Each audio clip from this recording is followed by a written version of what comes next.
toilet. Right, Laura. Thanks, Anna. That wasn't me whimpering, by the way. It was my new friend. Look at her. She's so beautiful. And this is Rachel. More about Rachel in a minute. They may be man's best friend, but so far this year, almost 2,000 dogs have been surrendered to the Dogs Trust, with the most common reason being that their owner didn't have enough time anymore. So with Christmas edging that bit closer, the charity have reignited their annual A Dog is for Life, Not Just for Christmas campaign. Take a look.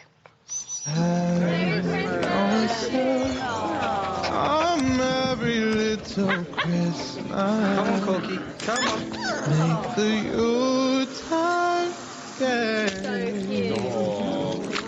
Good night, Cookie. From now on, your troubles will be mine.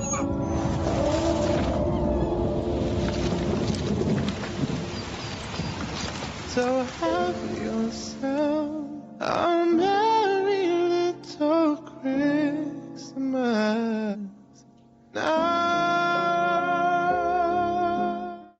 Oh, what a heartbreaking ad. Joining me now to discuss that ad is Ciara Byrne from Dogs Trust. Good morning, Ciara. You're very welcome. Good morning. And you've brought two beautiful little girls in with you here as well. Rachel and Amelia. We'll get to Rachel and Amelia in a minute. Yeah. First of all, that Christmas ad really hits the right note in terms of the message you're trying to deliver. I think it's quite clear. It is a long-term commitment to have a dog, not just for Christmas, as you say. So you coined that phrase, didn't you? We did, yeah. Over 40 years ago now, our then CEO, Clarissa Baldwin, coined that phrase, and sadly it's still as relevant today as it was then.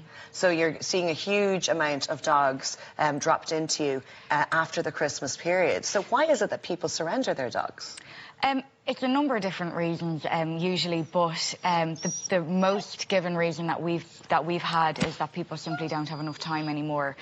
So that really just reinforces why we have to go out with this message every Christmas, that a dog is for life, because people are taking on a dog without considering the long-term commitment, that lifelong responsibility of a dog. And I suppose with that in mind, you've even stopped the adoption process for December, which I find incredible, but it's a necessary step because you were finding too many of them were coming back to you. Absolutely. So from the 16th of December until the new year, we put a pause on adoptions in Dogs Trust, because Christmas is really a bad time to get a dog at all, whether it's adopting or buying a dog. And why is that? Because Christmas is a kind of a time of a year where it's so exciting, it's so fun for all the family, but it's so busy and we're not in our normal routines. We have people coming and going. There's Christmas presents and decorations around, and there's things that are really toxic for dogs as well. Things like chocolate, raisins, and there's things that they can get their paws on, and especially if they're puppies, you know, they're exploring and they're getting into everything, as we all know. So it's like having a baby. It really is, and they need that basic training as well. And Sure. you know, if we're really busy and coming up to Christmas, everyone's so excited, and you might not have that time to put in with the dog.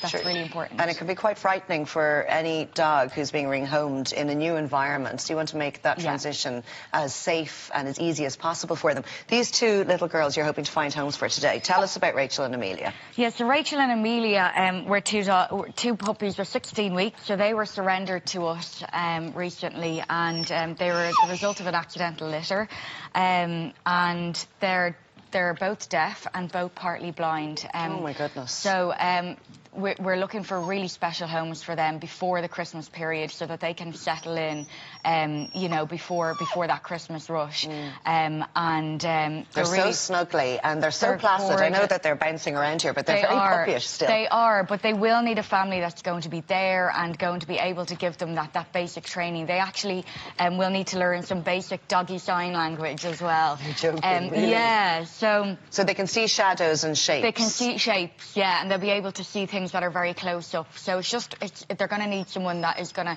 have experience with dogs and be able to put in that really important time that they're going to need, and be there most of the day with them as well. On social media over the last couple of weeks, people have just been horrified with various sites of dogs being chained to fences and abandoned, and you had one such incident with Pudsey, which was just heartbreaking. And you'd sort of think who in their right mind would just leave an animal chained and tied up without any food or water. Talk to us about that case.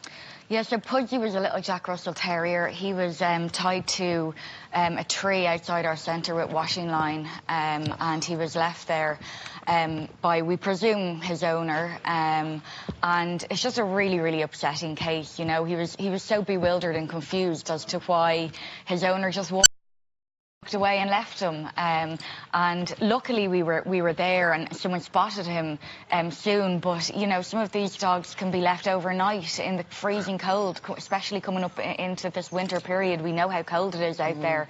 So the one thing we really want to just say is, if you're thinking of you know, you're thinking you can't handle your dog, or you want to give your dog up for whatever reason, don't abandon it. Don't just leave it. And so, you know, come in, talk to us, go to your local shelter, make sure that it's in a safe place, and we can give you lots of advice. We're full to capacity, so we can't always help everyone, unfortunately.